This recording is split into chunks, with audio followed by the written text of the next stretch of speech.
Hello, hello. Can we settle down, please?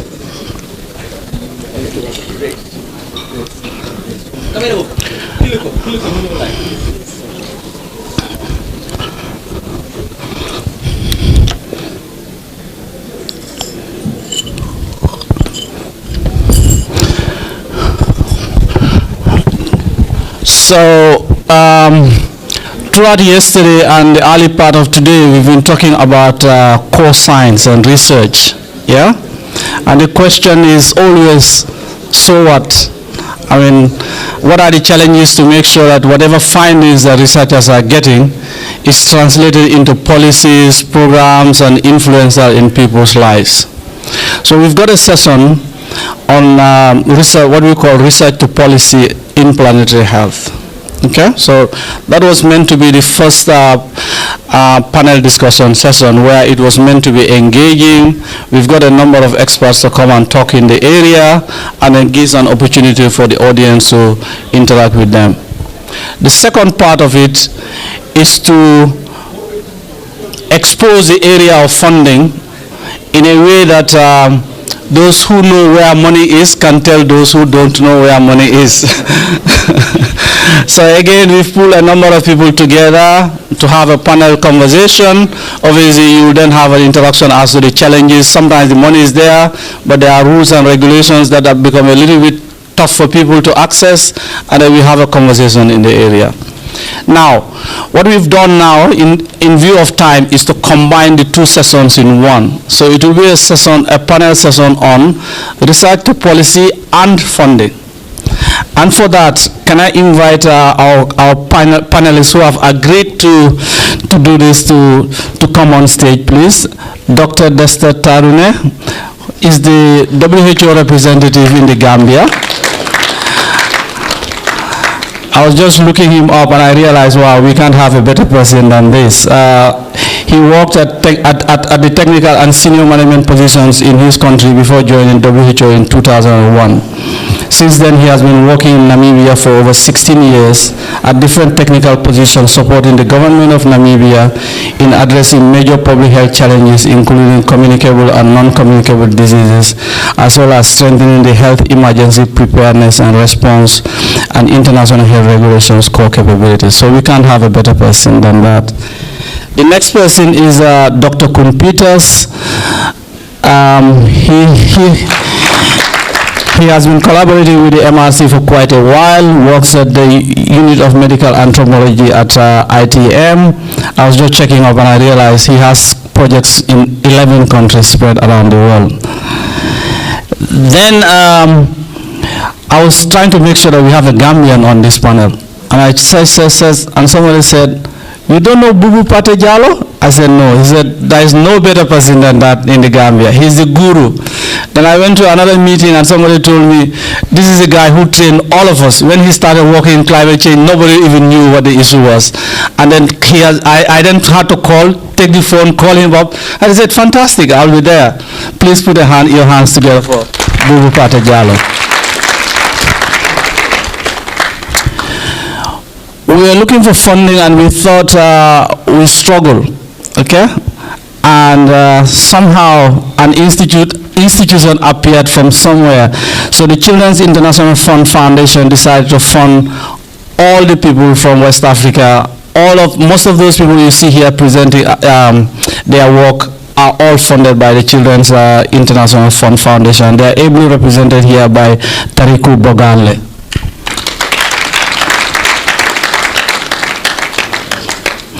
Finally, when we were again trying to make sure that we work this conference out as a national program and not to be seen as the MRC's program, we had to engage everybody. So we went to the Ministry of Health, Ministry of Finance, and the guy who is sitting on gold at the Ministry of Finance, it's just a way he has to explain to us how we get access to the money. And he manages he's the Director of Budgets for the Gambia government, by Madi Sise.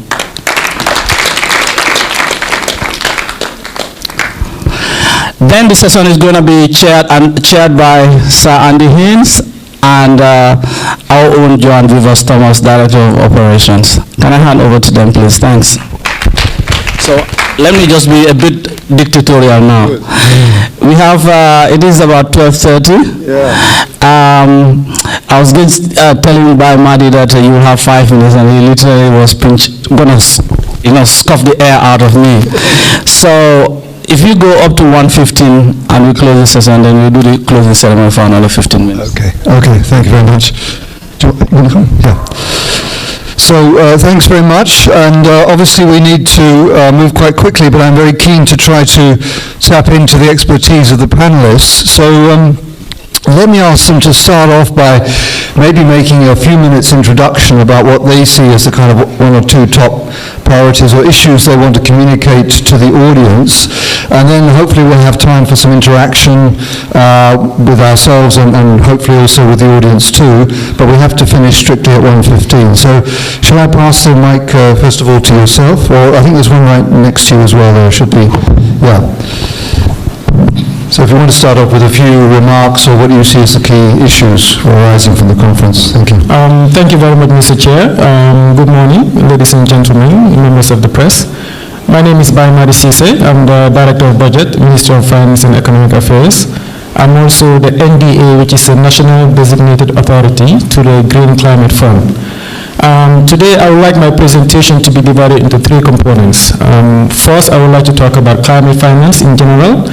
Basically, how much money is coming into climate change, who are the main financiers of climate change, what sectors are receiving the most amount of resources, also what are some of the challenges when it comes to climate finance. The second part of my presentation will mainly entail basically climate finance within the context of the Gambian government. What specifically are we doing as a government to finance climate change?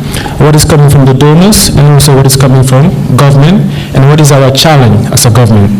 In the last part of my presentation, I would like to talk about an institution by the name of Green Climate Fund, which is today the biggest multilateral climate change fund in the world. I would like to talk about how can we submit projects to the GCF, what sort of projects are they approving or are they financing, and also some of the projects that the Gambia has submitted to the GCF. So these are the 3 things that I would like to talk about today. Thank you. Thank you. Since you have decided to cut short the time, I will give you a PowerPoint presentation of what I was intending to say. But as you said, you people who have been presenting since 2 days ago, you are in your laboratories. You have very good results, you do a lot of work, but that work is not for you. You have to pass it on to the people who matter, and those are the communities. So I'm representing the communities here. Your research goes through policy, and policy is implemented at the local level. You don't implement climate change in this room. You don't implement climate change adaptation in MRC's offices, but in the communities. So I will talk about the communities. Thank you. Thank you very much. Yeah, as it has been said, my name is Dr. Tariq Unigatu. I work for the Children's Investment Fund Foundation as manager for evidence measurement and evaluation. I'm based in Addis Ababa, but I provide oversight for CIF's investments in many African countries. Yeah, CIF, the Children's Investment Fund, is one of the philanthropic organizations, and it is the largest philanthropic organization when it comes to climate funding. We work not only in climate, but also on health, education as well. So, I will be talking about the funding opportunities available and the attributes that we look into the proposals that possible applicants can submit to us. Thank you. Thank you very much, Mr. Chair. I'm Desta Tirul. I'm the WHO country representative in the Gambia, so I'm at home. What I would like to reflect is actually on regarding the impact of climate on health, I think several presentations have been made over the last 2 days, so I don't need to dwell on that. But I will be talking about what are the challenges that we're facing in interpreting what we know into action to change, to minimize or mitigate the impact of climate change on people. That will be my focus. Thank you. Okay, I'm not quite sure what the reintroduction and then speech thing is, so I will go immediately into the main challenges I see for social sciences in this new planetary health field. I'll be very brief and only look at two, and the first one is that whenever we do this kind of collaborations or we work in the medical field, we very often work on what we call in social sciences the ABC paradigm, which is attitude, behavior, and choice. So it's a paradigm that puts the responsibility for change and policy that is supposed to procure that change at the individual level. So I will very quickly illustrate with a couple of questions to the audience how that is very difficult to maintain this in planetary change. For example, who went running this morning? One over there, it's very good. And who knows that if they had gone running this morning, it'd be better for their health? Yeah, everyone. So expecting that when we know what to do, we'll actually do it is going to be very tricky. We all know we shouldn't eat meat, but we had some yesterday and we had some now. We all know we need to offset our emissions when we fly, but actually who does it? So a lot of the change we expect is expected at the individual level. And so my first point is if we expect that change at that level coming from behavioral change, probably given the exponential curves and the lack of time, it's not going to be a very good approach. Now we can also look at higher levels, for example, the meso level of civil society, where I learned you already have Extinction Rebellion in the Gambia, so which I think is a very good initiative. But the major changes, I think, politically and policy now is at the macro level, because a lot of the science about how the climate is about to collapse and the ecosystem is degrading is already there. So the main challenge now is how to get it into policy because there is a lack of political will. So in addition to a conference, I think we should all be out in the street protesting because probably this is where at this moment most gain can be acquired. Now another thing, very briefly, is we also always expect that we have a lot of agency in this, but a lot of how the world functions happens at a higher meta-analysis level of how institutions are organized. Now Juan was talking about it yesterday, how the MRC wants to focus not only on what they do, but how they do it, and I think that's extremely important because if at an organizational level we don't get any change, again, what we can acquire will be very, very limited. Related to this, we see the world at this moment as kind of a business cooperation. Every year and every day we want more, and we want consume more. Yesterday in The Guardian there was an article showing how last year was the year we have consumed more goods ever and less of that recycled than previous years. So we always want more. If you publish 2 articles tomorrow, the day after tomorrow you will be expected not to publish 2 but to publish 3, and the day after that to publish 4. So we are in a paradigm in which everything needs to increase, profits, publications.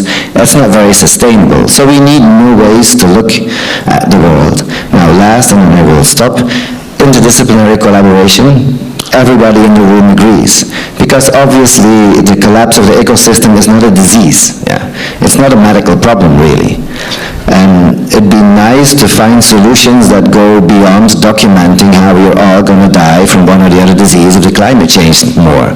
So in that sense, I think there's a real urgent need to reconsider inter- and transdisciplinary collaboration and multi-sectorial approaches, which in theory we all agree with, but to translate that actually in reality. Because tomorrow when the budgets are allocated, we also have to sit around the table with people from different disciplines, and not 90% of one discipline and 10% of another discipline. And that's that. So for me, those are the main challenges. Okay, well thanks. We've already, I think, heard some of the very big challenges. The challenge of the silo mentality. We all think in our own disciplines, or there's a separation between the budget for research and for implementation. So we're often implementing things without really knowing what the effect is, and there's disconnect between the research community and policy and practice. So these are big challenges, and the challenges, as we've already heard, is behaviour change, not just at the individual level. We can't put it all down to individuals, but also how we can connect the kind of policy, the meta level, with the kind of individual behaviour. So these are massive challenges at a time when we need to aim for transformational change, and we can't just have incremental change. We need to transform the direction of the economy. This is a very tall order, but we have to do our best. So let me start off by maybe provoking some discussion about how we can bridge this gap between research and policy, and there are a number of dimensions to that, but one of course is that the funding systems are completely separate by and large. In the research arena we've had very little funding in climate change and health. It's beginning to change, it's slow, but it is beginning to change, but it's often very disconnected from policy. So how can we bridge that gap between the funding channels for research and the funding channels for implementation, so that there can be some kind of synergy between them on this road to transformational change? Maybe some of these global climate funds are some of the way forward, but again they are very separated from the kind of evidence and research channels. So maybe your comments on how we can build bridges between the research and the implementation and the practice communities. Thank you. Let me start. Globally, we all know that there is the IPCC, and the IPCC is the one that is doing most of the scientific work. But this scientific work is fed into the UNFCCC, which is the policy arm of climate change. We have the scientific arm of climate change as the Intergovernmental Panel on Climate Change, but there is the policy arm of climate change globally, which is the United Nations Framework Convention on Climate Change. So whatever IPCC is doing also feeds into the policy part, which is the UNFCCC. And some of us have been negotiating for about 20 years on climate change. But at the national level, I want to give you an example of what we are doing in the Gambia. Yes, there is need for a paradigm shift, there is need for transformation, and because of that, you need to mainstream climate change in your sectoral development, in your national development. And for that, particularly for the health sector, we have worked with the Ministry of Health, all the senior staff were there, and we mainstream climate change in the national health policy of the Gambia. And this is the only policy that we have now integrated climate change and validated it.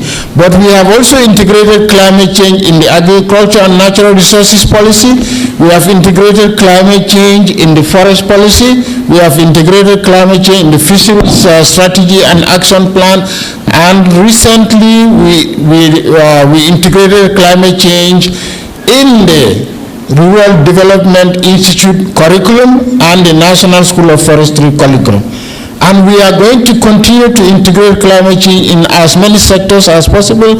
Next one, Dr. Brahma Jame is here. He is head of the curriculum department of the Ministry of Education. We are going to work with them to integrate climate change in that. And then we will go ahead. But this is the way to connect science, research, and because the research results have to find their way into the policy, and then from policy you develop strategies and action plans to implement. And if I have the time, I will go beyond now just integrating climate change in the policies, but how we are implementing at the local level. Thank you.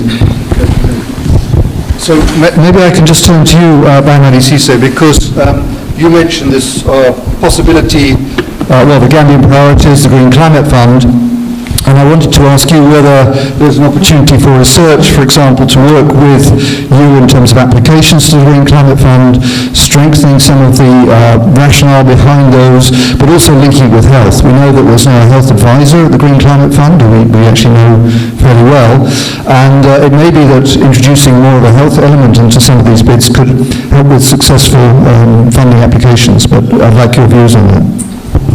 Okay, thank you very much, Mr. Chair. Maybe before I get into that, let me just quickly give a broad overview of climate finance. Basically here we're looking at financing geared specifically to combat climate change, mainly in the area of reducing greenhouse gas emissions, reducing vulnerability, and also increasing the resilience of those who are most vulnerable to climate change. Now, the good news about climate finance is that it's been on an upward trend over the past 5 years. If you look at going back to 2013, the world was spending roughly $300 billion on climate finance. In 2018, that has almost doubled to almost $600 billion. So this is a very positive step. Most of this funding is primarily coming from the public sector. About 280 to 300 billion is coming from the private sector. And the key drivers in the private sector, the public sector, the key drivers in the public sector is mainly the multilateral development banks. Here I'm referring to institutions like the World Bank, the African Development Bank, the Islamic Development Bank, European Investment Bank, and the like. But also multilateral climate change funding institutions. And here I'm mainly referring to 4 institutions, which is the CIF, which is the Climate Investment Fund, which is housed by the World Bank. You also have the biggest one today, which is called the Green Climate Fund. You also have the GEF, which is the Global Environment Facility, and you also have the Adaptation Fund. So most of these funds are primarily, the bulk of the funds coming from the public sector is primarily coming from these key institutions. And governments are mainly spending roughly $30 billion on an annual basis on climate finance. Now, with regards to the private sector, they're also contributing. Roughly about $350 billion is coming from the private sector. Most of it is coming from large corporations, institutional investors, and also commercial financial institutions as well too. Now, the key thing about climate finance is that most of it is geared towards mitigation. About 90 to 95% of it is geared strictly towards mitigation. And in the area of mitigation, 2 areas are dominating. Mainly the area of energy, renewable energy, and also the area of transport, especially these new electric vehicles and railway systems and the like. The bulk of these resources also is basically given as a debt instrument, meaning as a loan. About 70% of global climate finance is given out as loan, and only about $29 billion is coming in as grants. And households are also contributing about $55 billion. Now, what are the specific challenges to climate financing? The number one thing is, if you look at what the data is showing in terms of what we actually need to combat climate finance compared to what is being currently spent on climate finance, is a big disparity. The data is currently showing that in order to make a transition from a fossil fuel-based economy into a renewable-based economy, you need investment of roughly $2 trillion per annum for the next 20 years. In terms of adaptation, the data is showing that we need investment of roughly $200 billion on an annual basis. So if you add the two, 2.5 trillion plus 200 billion, that's $2.7 trillion that is what is needed on an annual basis for the next 20 years to really effectively and efficiently fight climate change. But if you look at how much has been spent, it's about 600 billion. So roughly we're spending about 20% of what we actually need. So this is a big gap in order to fight climate change. And this leads me to my second point, which is the fact that the bulk of climate finance is geared towards mitigation. And yes, mitigation is extremely important because we have to really drastically reduce the amount of greenhouse gas emission that we're emitting into the atmosphere, especially looking at the energy sector and the transportation sector. These 2 sectors alone collectively, they emit more than 50% of total carbon dioxide emission in the atmosphere. So really investing in the mitigation is quite important. But also there are countries who are already facing the dire consequences of climate change. And we need to really have to take a look at this, especially from an adaptation perspective. Specifically, key areas that are seriously underfunded when it comes to adaptation is the area of waste and water management, seriously underfunded. Disaster risk reduction, also seriously underfunded. Resilient agriculture, also seriously underfunded. And coastal protection. So there needs to be a lot more resources geared towards these sectors. The third point I will refer to with regards to the challenges facing climate finance is the issue of the amount of investment we are currently making in renewable energy compared to fossil fuel investments. If you look at the data is showing for the past 5 years, the amount of investment we've been doing on renewable energy investments is roughly from 200 billion to 300 billion on an annual basis from 2013 all the way to 2018. However, if you look at the amount of investment being done on fossil fuel, especially I'm talking about oil and gas exploration upstream and downstream, the data is showing that we're spending roughly $1.2 trillion per year up to $900 billion. So basically, even in 2018, we're spending 3 times more on fossil fuel rather than renewable energy. And this poses a serious dilemma. If we really want to address the issue of climate change, why are we still spending 3 times more on fossil fuel investment compared to renewable energy? The second point I would like to get to is to do with climate finance within the context of the Gambia. I'll get to your point later about the GCF, but just allow me to quickly get into climate finance within the context of the Gambia. I was very happy that on Wednesday when the Honorable Minister of Environment mentioned the fact that when the Gambia delegation went to Spain, and they delivered their INDC, Gambia and Morocco were jointly named as the most ambitious INDC. This is really laudable and really very encouraging. But however, now the key is, how do we translate that ambitious into concrete action on the ground with outputs? And that has to be reflected on the budget, Gambia government budget. And if you look at the Gambia government budget, the key institutions really dealing with climate change, looking at the Ministry of Environment, the Ministry of Agriculture, the Ministry of Energy, the Ministry of Health, the Ministry of Lands, and the Ministry of Works. If you look at these 6 institutions' budget collectively, it's about $11 billion. That is roughly 33% of the entire Gambia government budget. And this is a really very good start. And if you look at also the capital development of these 6 ministries, the capital investment development projects within their budget, it's about 10 billion Gambian dollars, which is still about roughly 29% of the entire development budget, which is also quite laudable. However, 90% of these is being funded externally. This is the disappointing bit. Mainly looking at most of the climate change projects in this country are funded by the EU, the World Bank, the ADB, the Green Climate Fund, the Global Environment Facility, and government is only spending about roughly 8% to 9% of all these climate change projects in the Gambia. Now, the reason being is we have a challenge. We are very constrained as a government.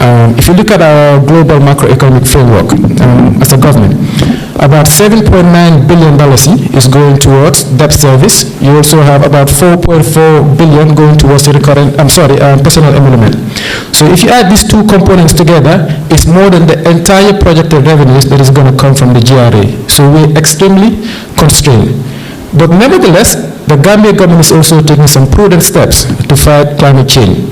I will just give you 2 examples. One of them is the OMVG project, which is this dam that is being constructed in Guinea. It's a joint project between Gambia, Senegal, and Guinea. This project alone, Gambia government is spending roughly $100 million every year for the past 4 or 5 years. And once this project really comes to fruition, we will really benefit significantly, especially these 3 countries. It can completely transform the energy situation in these 3 countries. That's one. The other 2 that we're also investing, Gambia government, is what we call the ARC, which is the Africa Risk Capacity. It's basically more or less an insurance scheme, whereby Gambia government will invest $500,000 as an insurance scheme. And anytime we do have what we call drought or poor rainy season or crop failure, then we're eligible to get $5 million back. And this has been funded strictly from the Gambia government budget. Then the third thing also, we have what we call the Renewable Energy Fund, which we started a couple of years ago. This is more like a pool fund. Government is contributing. You also have some state-owned enterprises are also contributing, and some private sectors are also contributing. It's basically geared towards giving soft loan to young entrepreneurs into the renewable energy sector. And the last one I'll refer to, this one has not really taken off the ground yet, but it's on the National Climate Change Policy. It's about having a climate change fund. We started initial discussion with the Ministry of Environment, but again, things have not really materialized yet with regards to this climate change fund. And finally, to get to your issue about the Green Climate Fund. Basically, the Green Climate Fund,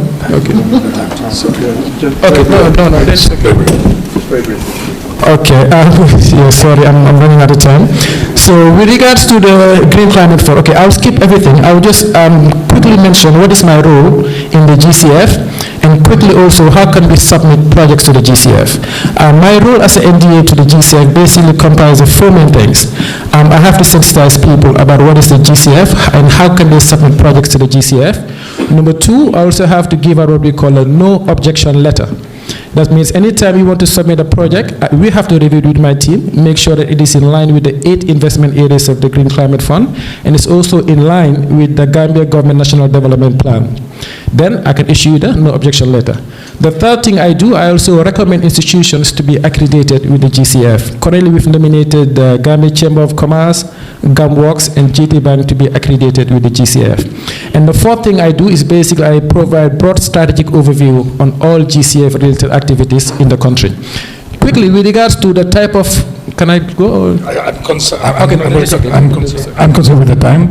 I have a question, and I have a question for my friend Kuhn, and also for the WHO representative. We're talking about change all the time, okay? And we all know that we need to change. But when we're talking about policy and money, we have a all-male panel here in the table, and that makes me think that maybe things don't change or don't change that fast and as fast as they need, isn't it? Then, Kuhn, my question is, what mechanisms the society has to really get involved and really participate in the decision making when we're talking about policies and climate? What is your vision about this? And WHO, is there any role really to check what our policymakers are saying about investments, but really see the level of execution and the quality of execution of these budgets? Or has the WHO any role to make sure that things are happening at the pace that we need? Thank you. Okay, thank you, Juan. I will try to avoid to give my own opinion on this in a little bit. I mean, see what people say is out there. So I think part of social science research would catalog what is happening now more or less as a war. So we either go politically with everything we have to get this transformative change, because otherwise it will not happen. And then you have a more light version of people that will say, okay, we can have forms of civil society that can influence, even in the research world. For example, you have methodologies that will combine research with implementation, with community involvement and all of this. But having a transformative change at the speed that we need it now, without looking at this in a way that there are opposed interests of people that want to get more economic gain at the cost of the rest of the world, and opposing that. So I am more inclined of seeing this really as a conflict phase in which we need to take a strong stand and not a soft one. Yeah. Okay. Thank you very much for the questions. Very useful.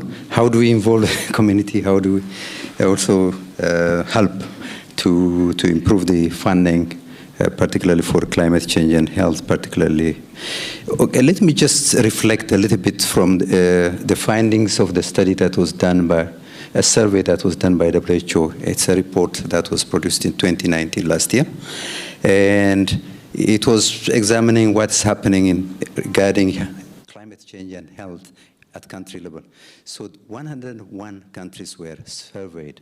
In that survey, the survey showed that out of the 110, only 50% have a plan or a strategy for climate change related to health. And out of these, when it comes to implementation, only 25 out of 36 were implementing. Were approved actually during the last 5 years only, just like 5 years. Before that, there was nothing happening. And then, when it comes to implementation, there is a big challenge. And most of them, the implementation are not doing it, or they are doing it partially, and that's primarily, as from the survey findings, because of financing issues, which is a big problem. And the other thing that they cited as a problem at country level is barriers to access global environmental facility funding. They don't even know how to access it, and they sometimes, even when they know how to, they don't have the capacity to even develop the proposal to access the funds. So these were cited as big problems. The other big challenge, bottleneck that is existing at country level is actually at national level. Even that understanding of the climate change and the conviction, the commitment to do something about it, not only health, including other sectors, is very, very weak.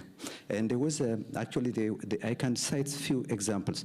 In 45 out of 101 countries, the collaboration between health sector and water and sanitation, it was cited as an example of collaboration regarding climate change. And followed by agriculture, which is a little bit less, about 31 countries, and social services in 26 of them. And a quarter or less countries having agreement in place between the health sector and transportation, electricity generation, and so on. But it's very, very small. So to come to the community level, the first change that should happen is that at national level, there should be actually a conviction and commitment from national government to do something about climate change, regarding the climate change. If that doesn't start and roll down, I mean, to the community level, it will be very difficult to involve the community because the awareness doesn't exist, even among professionals. Even in my country office, if you ask, people, what do you think about climate change? Yes, definitely some of them, they know that there is impact on health of people because of climate change, 1 or 2, 3 things. But what do we do about it? It brings us to the first question that I think he was asking. How much do we know? How much do we practice? It's a challenge. So we are very far from involving the community. Thank you very much. So, but WHO is trying to actually assist countries in actually mobilizing more resources to address certain issues of emergency priority. There is a lot of skepticism also about climate change, as you know, globally. And that's not only in some countries. Within the country also there are many skeptics that are not really convinced that you have to do anything about climate change because they don't see the impact very much clearly. And the other thing is also, in some countries, although the understanding is there, also, when you have limited resources, which one should you address first? Is it communicable disease that kills, that you have to make available medicines for this, for diagnosis for this, or shall we do something on climate change? That's a big issue. Thank you very much. Let me quickly just bring in Tariku because he hasn't had a chance to speak yet, but I just want to bring him in as a representative of a major research funder that is getting into the whole climate change arena. I mean, you've had an interest in climate change for some time, but it hasn't been linked to health within the CIF, but it is becoming now linked. Could you say something about the opportunities for research funding and how that would link into some of the implementation issues we've talked about? Okay. Thank you very much for the question. So we at CIF aim to delay or stop the effect of climate on health. That being the major objective, we have mobilized huge resource so far in order to support programs and researches around climate. So, like, according to our 2025 strategic plan for Africa, we have a plan to start investing on climate in one of the Western African countries.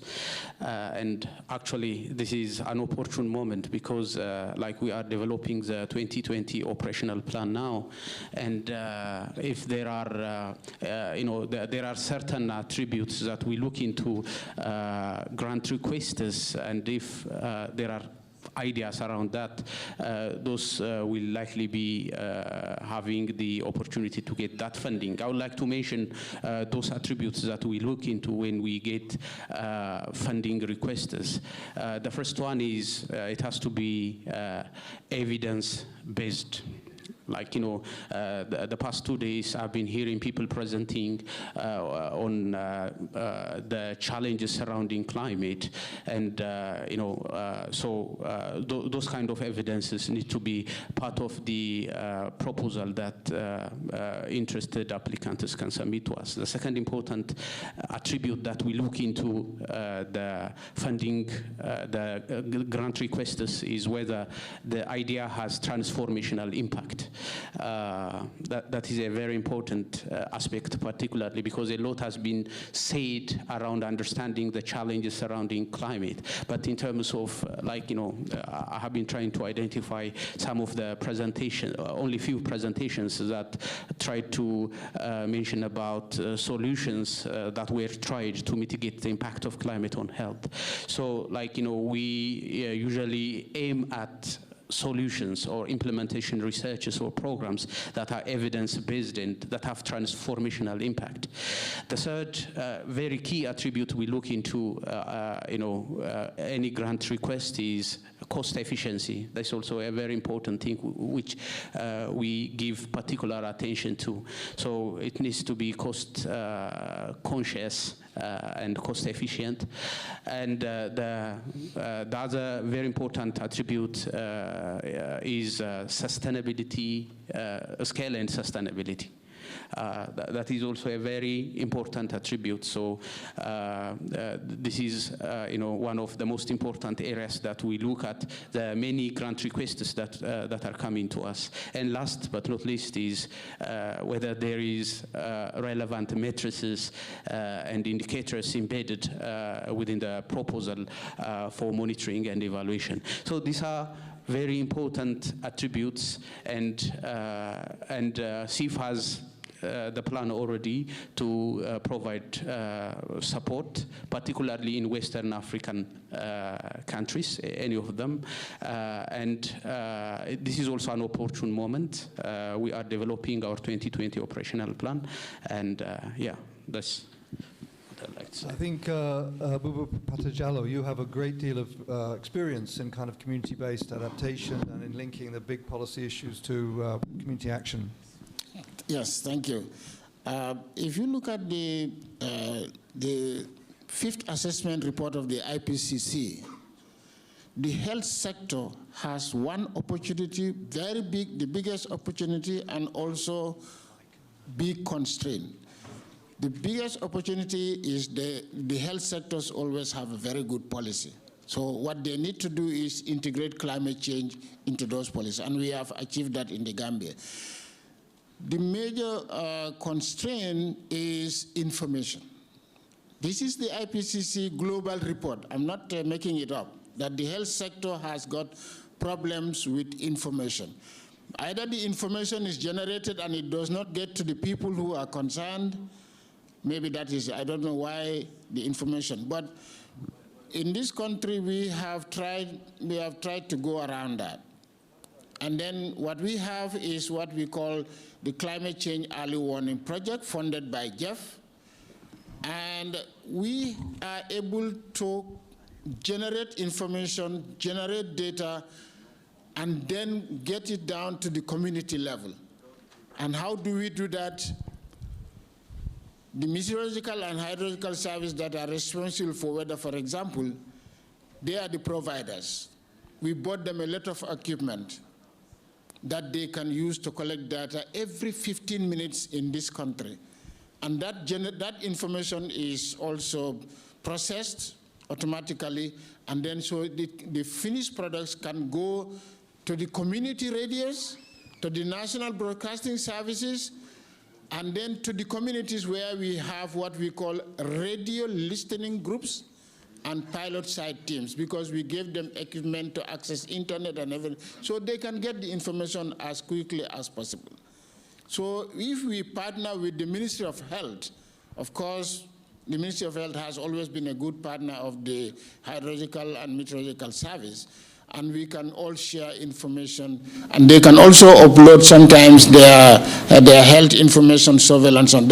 I know they have a very good surveillance system, but that is one way. The other project that we have is a project funded by the GCF. Thanks to Bai. It's a project funded by the GCF, and again, this is about restoration on of landscapes. This is the ecosystem-based adaptation project. It is restoring ecosystems, forests, degraded agricultural, degraded grazing lands, and so on. That's one component in restoration. But the other component, because if you want the communities If you restore the forest and the communities are not ready to take care of it, you are just throwing money into the drains.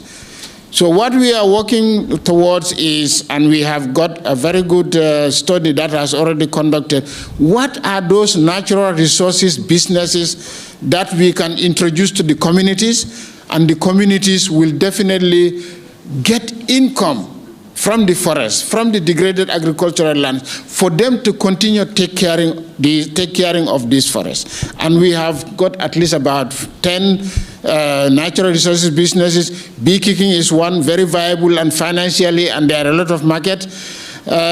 Sustainable forest collection of kinkiliba, bush tea, and all the other teas, and then others. But you will get this in the presentation, and you will be definitely happy to see that we have made a lot of progress. Thank you.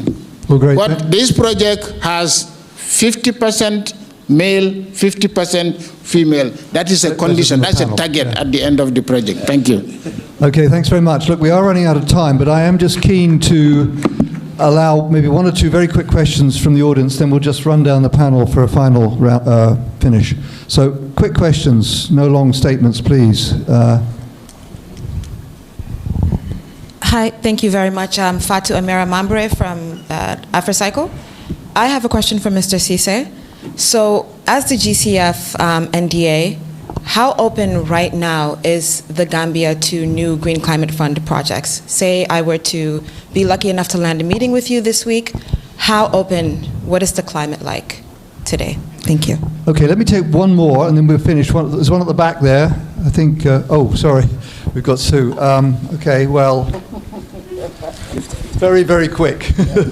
Otherwise I'm going to get in big trouble. Dembo's already looking at me like, you have to finish this, so, yeah. I'm Dr. Kenneth Igaro, Shore Solutions Consulting.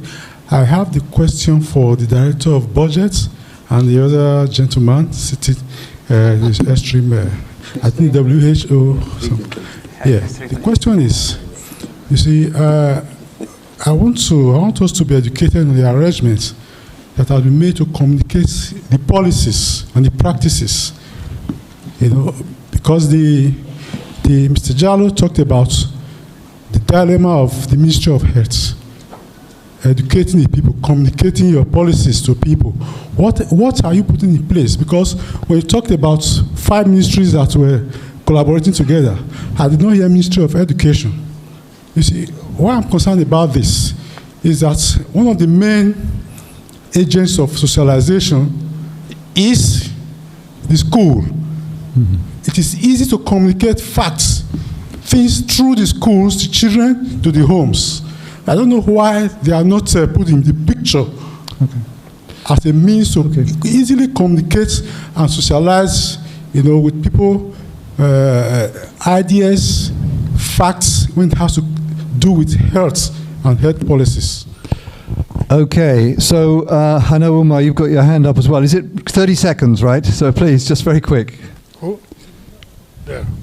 Sorry. Hello, I am Dr. Omar Ibrahim from an NGO in Nigeria. I appreciate all the contributions, but my question is, what is the takeaway for the other African countries?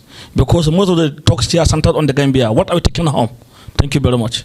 Thank you. Okay, so let me ask the panelists to, we'll start with you if you don't mind, and we'll just ask them to run down and respond very, very quickly as final comments. Thank you very much. I'm sorry, I did not get your question properly. The last one. Yeah, the last question. What is that? Yeah, my question is, most of the talks here, the roundup centered on the Gambia. What is the other, what are the message to take home based on what you said? Okay. Anyone can respond. Okay, thank you. Let me first address the issue that the lady mentioned in terms of how open are we to submitting projects to the GCF. I can say that we are 100% open. In fact, as we speak now, we've already got one project approved, which is the one that Mr. Bubu mentioned, the EBA project, which is a $25 million project, all grants. We've also submitted 2 additional projects recently. One of them is looking into the issue of fighting coastal erosion, especially around the Kololi end, given the fact that tourism plays a big contributor to GDP. So we want to really address this coastal erosion issue. This one we're submitting it with the UNDP is about $21 million US project as well. We've also recently submitted another project. This one is addressing the issue of strengthening the resiliency of the fishing sector. This one is also an $18 million project. In terms of readiness, we've also submitted a RED Plus project recently to the GCF. We've also submitted another readiness that is looking at the issue of coming up with a national action plan to come up with basically energy efficiency standards on all air conditioners coming into the country and all refrigerators coming into the country as well. So all this have been submitted to the GCF. The one challenge we've been encountering when it comes to submission of projects to the GCF is the quality of the project proposal. This has been a big challenge for us, and also the fact that most private sector are of the view that GCF just gives out free money. It does not work like that. They mainly give grants to government projects, but if it's a private sector-led project, normally they give you loans. But our biggest challenge has been the quality of the project proposal. This has been our biggest, but we're very open. If you want, you can come to our office. Currently, I'm on leave, but my guys are still at the office. They will talk to you about all the different investment areas of the GCF, so you know specifically what sort of projects is the GCF really looking into and approving. Thank you. Great, thank you very much. Yeah. Thank you. Yeah, you are free to contact me also if you are interested in proposals. And anybody who is in this hall and you are a Gambian, you are free to contact me even if you want training on climate change. I don't talk anything now. I don't speak any language except climate change. Very good. Now, as a take-home for other countries, whatever Gambia is doing is happening in other countries. Where you come from? Nigeria. Nigeria, yes. Nigeria, of course, you can meet the FEMA. They are there. The people who are doing climate change are there, you know, and they are doing a lot. But if you are interested in climate change and you want to submit projects, there are 2 people to look for in your country, or even 3. 3 people. You must know the UNFCCC focal point, because that is the one who will submit projects, particularly for climate change, national. Nobody else can submit projects for that. The next person is the NDA, specifically for GCF. If you want to submit, you have to go through him. Nobody else can do it. If you want to submit a project for Jeff, you have to see the head of the environment agency in your country. He or she is the only one who can submit projects. Not even the president can submit projects. These are the 3 people who can submit projects. If they don't sign, your project does not go. Okay? Yeah. Thank you. Thank you. Tariku, yeah, just let's go down quickly and everyone give a brief remark. You okay? No, I'm fine. Okay, then colleague from WHO. Yes, I think at the final, I think what I would like to say is actually the climate change issue is something that should be addressed by multiple sectors. It's not one sector solution. So even if the impact on health is very clear, but the solutions are not in the health sector. So we have to work together with different sectors to address the issues of climate change in different areas, agriculture, health, and any other area. So that's my message. Thank you very much. Just as a take-home message, I think, very briefly, 3 points. 1, we can adapt our consumer behavior, give our money to the right people, to the right bank, to fair trade, all these kind of things. Our institutions, we're all part of it, institutions in science. Go knock on the director's door to have the institution be carbon neutral by 2025. That's what some cities and institutions are doing. And I would still say let's protest a little bit as well. Why not? Very good. Well, on that note, I apologize to all the panelists for rushing them. We're under severe time pressure. But I'd like to ask you to join me in thanking them all for their excellent presentations. So now I hand over to Martin or Demo to conclude. Thank you very much. Thank you. Suppose we try and do a short closing ceremony, and who else can do that than the chairs, the co-chairs of the. Thank you so much, Dembo. Thank you, Andy, for really chairing the session. No, we'll do it quick. You want to go to the podium? We want to save time. So we're going to have a formal closing ceremony. So what we'll do is that I'll call on Professor Jaffa, and then Rosemary will speak on behalf of Alan. Unusually, I'm going to call Umberto to speak on behalf of the MRC unit, the Gambia Alliance of Hygiene. Then I'll close it up. But this meeting, I'm really particularly excited because part of MRC mission through the West African collaboration is to have a really strong collaboration between the MRC unit, the Gambia Alliance of Hygiene and Tropical Medicine, UTG, Gambia government, our partners that are funding this conference. So it's really a very opportune time for us. Without further ado, I ask Professor Jaffa to give the opening remark. You want to go up there? Okay. So maybe you should go up there. I was trying to save time. He's not allowing me. Umberto, please come up then. Quick. Thank you very much, ladies and gentlemen. Mr. Chair, our own Professor Sir Andy Haynes, Chair of the Rockefeller Foundation Lancet Commission on Planetary Health, in 2015, did an excellent job by providing a high-level summary of the Commission's report on safeguarding human health in Africa as a result of climate change. That's excellent, very inspiring. Based on that, Mr. Chair, I have 4 strong recommendations, take home, that I think all the organizers, the institutions who organize this conference to consider implementing those 4 key areas. The first one, yes, we are faced with a lot of challenges, but to quote from Martin Luther King Jr. of the United States of America, we are at the mountaintop and we have hope. Hope is there and we will deliver for the Gambia. Those challenges can serve as prospects, but they must need individual responsibilities and actions at household, just like mentioned by Bubu, community, local authority, national government, and regional continental body levels. For example, University of Gambia, London School of Hygiene and Tropical Medicine, WASCL, other partner universities around the world, the Gambia Women and Youth Organizations, civil society NGOs, and international development partners come together to chart ways forward for better health and food solutions for our growing populations.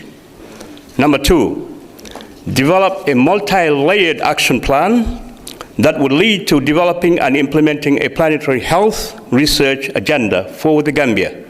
Number 3, formulate and implement national training policy and governance priorities. And finally, Mr. Chair, global and regional processes and agreements on climate change need to connect better with what Gambians think and do in their households and local communities in order to achieve a healthy balance between our environment and our population. Thank you very much.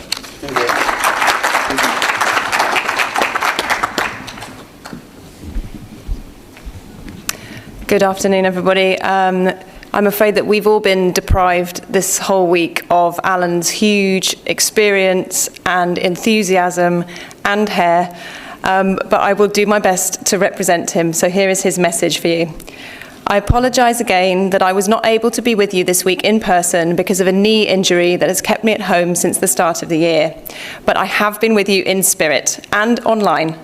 I've watched the entire conference on the live stream and have found it to be absolutely brilliant. In my address at the start of the meeting, I said that the conference aimed to meet 3 main objectives. Number 1 was to showcase excellent local research, much of it that's been conducted by early career researchers in West Africa. Number 2 was to bring stakeholders together to identify the needs and the solutions to the urgent challenge of climate change. And number 3 was to mentor and build the capacity of the next generation of researchers and people engaged in climate change. And uniquely to this conference, the learning labs and the brilliant art of the school children were just amazing. I think we can be confident that we've delivered fully on all 3 of those objectives, possibly even over-delivered. So a huge congratulations and thank you to all. But what are the next steps and how can we build on this momentum? I think there are 3 crucial actions that we must now take. Number 1 is to identify and build on the most critical research needs in the region. We've heard the impacts that climate change is already having, and we urgently need to conduct the research that will help to drive policy action.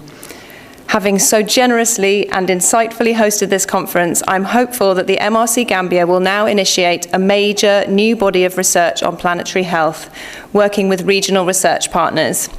A broadening of the classical academic research agendas to include planetary health is essential. Number 2, the words of the ministers at the opening ceremony demonstrated the enormous ambition and commitments already made by the government of the Gambia to tackle climate change. Long may this continue. The research community must continue to support policymakers to ensure that policy actions are based on the latest evidence. The partnerships between the policy and research communities are critical and must be carefully nurtured. And number 3, we owe it to the school children who created all of that beautiful art to continue to support the next generation of researchers. It was wonderful to hear the discussion this morning about training opportunities in the region and the strong offer of support to master's level training from the MRC Gambia. Increasing the understanding of planetary health at all levels of society is essential, and we must think of new ways to engage all ages so that whole communities can take part in identifying and delivering solutions and adaptive responses to climate change. As the director of the LSHTM Centre on Climate Change and Planetary Health, I stand with you all and I offer the full support of the Centre as we take these important next steps. Finally, an enormous thank you from me to everyone in the MRC Gambia team for delivering such a brilliant conference. And I must in particular mention Martin, Jama, Elizabeth, Dembo, Nuruddin, Joanne, and Umberto for their tireless work. And a thank you to you all for your engagement and important contributions over the past 3 days. It's been wonderful, and I look forward to doing it all again. Thank you very much.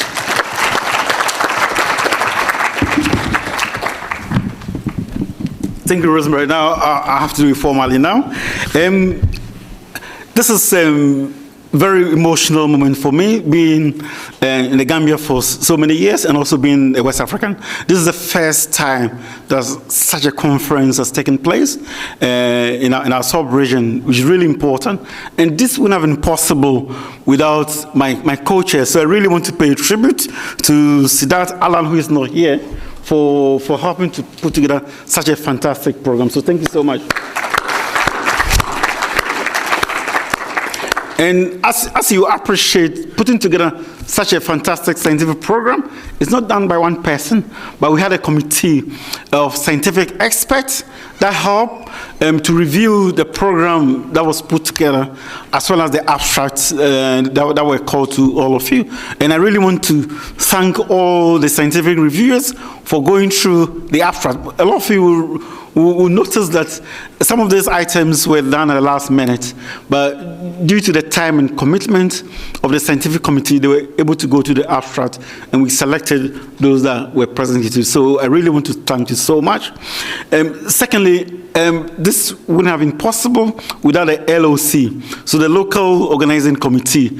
Again, this comprises of MRC and the Gambia staff, Gambian government, UTG, our partners from the UN, and etc. that help us to formulate the, if you like, the local organizing committee, from the production of visas to get some of you here, transportation, hotel booking, etc. We really, really appreciate all your efforts in getting this conference to a really successful end. And I have to really single out a few people who help out with the logistics. Demo is here. He did chair the session started, so Dembo and the team were really instrumental in getting the really conference organized. So thank you so much, Dembo, for all the logistics. I know that it's not easy, but we did it at the end. I know you had a lot of sleepless nights, like I did, but we did it. And Angela is not here, who helped tremendously. And of course, this wouldn't have been possible without communication. You've seen all these beautiful layouts. Our communication department, head by German Jack, Limatu, etc., were really fantastic, and I sincerely want to thank them. Our IT department at MRC, Omar, you've seen Omar running up and down, making sure that the projections work, and also the live streaming. So we shouldn't forget, this conference was live streamed to London, and our colleagues that were not able to participate, such as Alan. We also had clips on YouTube. This wouldn't have been possible without the help of IT. So I really want to thank Omar and the team. Please send my regards to Badu at MRC Fajara. I just want to end briefly by thanking our personnel that came on the first day. So we were privileged to have the Minister of Health, the Minister of Environment. I believe that nobody has seen them in one room before, but they made it to this meeting. And then we had the Permanent Secretary from the budget, from the Finance Department, really fantastic. I hope they took notes. I also have to thank the British High Commission. I'm not going to mention Umberto, he can speak for himself, but I want to thank Sir Andy, Sir Cora, Amaeso, Dr. Cham, who did the introduction talk. I think it was really stimulating. There were a lot of questions afterwards. The British High Commission thanked you for hosting us in the evening. I've never seen that place so full with young people asking a lot of questions. Really great. And then we had various sections on the impact of climate change on infectious disease, sustainable cities, food systems today, capacity building, which is a really important component of what we're trying to achieve, because we really need to build the human capital in West Africa. So I really want to thank all the partners. Last but not the least is the funders, because this wouldn't have been possible without the support of the funding that we got, both from MRC, WHO, Children Investment Fund, really fantastic, UTG, WASCAL, UNDP, British High Commission in the corner, and of course, Gambian government. So I really want to thank you all so much. I'm not going to mention way forward because it's been mentioned by my colleagues, but one of the things I'm hoping we'll do through Greg Talk is we'll have a network of Africans that we can all work together. So thank you so much, and I'll hand over to Umberto.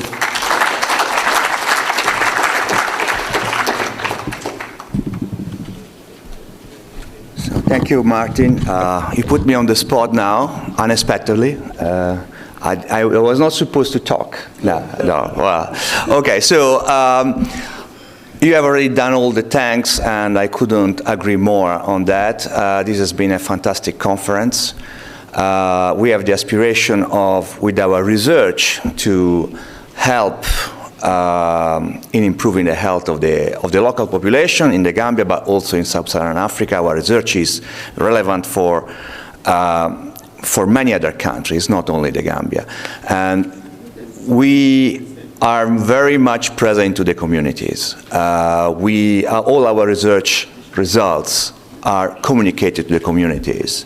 We do research within the communities.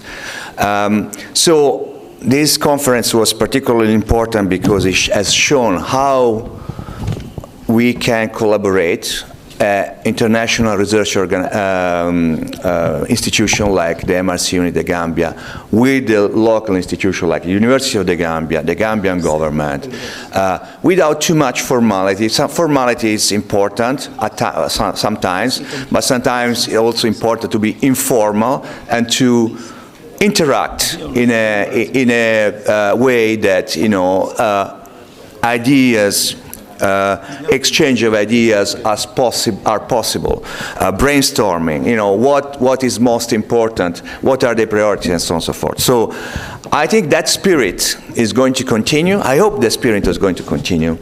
And well, this conference, as Martin said, is the first of its kind in West Africa, I think. And let's continue this work that we have started. We, from our side, in terms of support for the capacity building, mastering climate change and health, with the university, together with the University of the Gambia, on the same level, on the same plane. We are ready for that. We are ready for that, and thank you all. Thanks.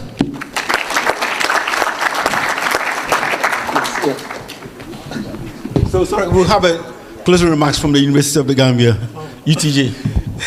You have a mic there, actually.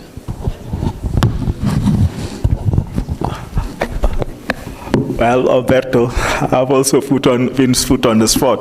But really, in the interest of time, I think that was why it was. But on behalf of UTG, I just want to say how great this was, and it's been partnership and involvement from the beginning, really through Dr. Yafa. We've been part of the process, and lots of very, very interesting, insightful presentations and discussions, and really we are very pleased to have been part of this process.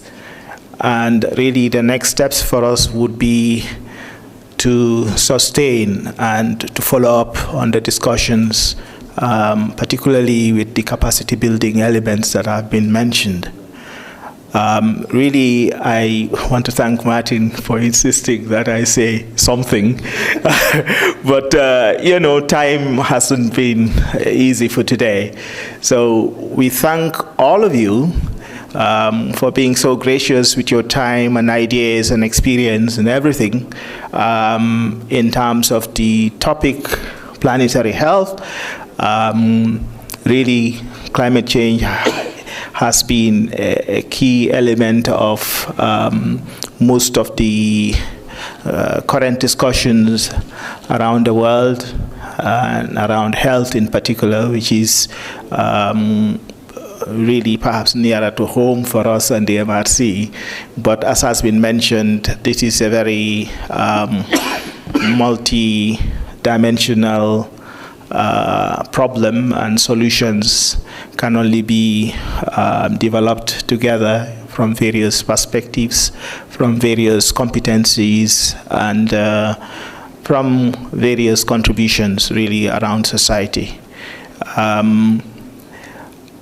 I think with those remarks, I thank you very much again, Martin, for insisting.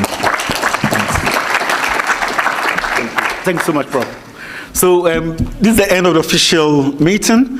But before we go, just one announcement. After lunch, the ICEE African chapter will have a side meeting in this room. And you're all urged to attend. I will certainly attend. So please enjoy your lunch and travel safely back home. Thank you so much.